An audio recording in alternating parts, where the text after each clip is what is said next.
تازہ ترین ویڈیوز کے لیے چینل کو سبسکرائب کر کے بیل آئیکن اور آل نوٹیفیکیشن پر کلک کریں تاکہ آپ کو ملے ہر اپڈیٹ سب سے پہلے۔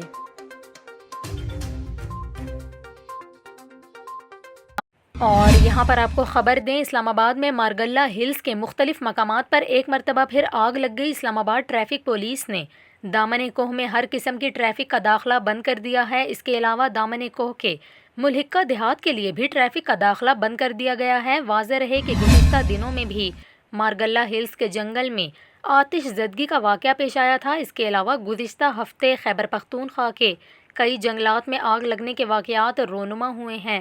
اس حوالے سے خیبر پختونخوا میں جنگلات کو جان بوجھ کر آگ لگائے جانے کا انکشاف ہوا ہے۔ محکمہ جنگلات کا یہ کہنا ہے کہ ذاتی ملکیتی جنگلات کو حکومتی امداد کی غرض سے آگ لگائی گئی۔ پولیس کا یہ کہنا ہے کہ خیبر پختونخوا میں جنگلات کو آگ لگانے میں ملوث 12 افراد کو گرفتار کر لیا گیا ہے۔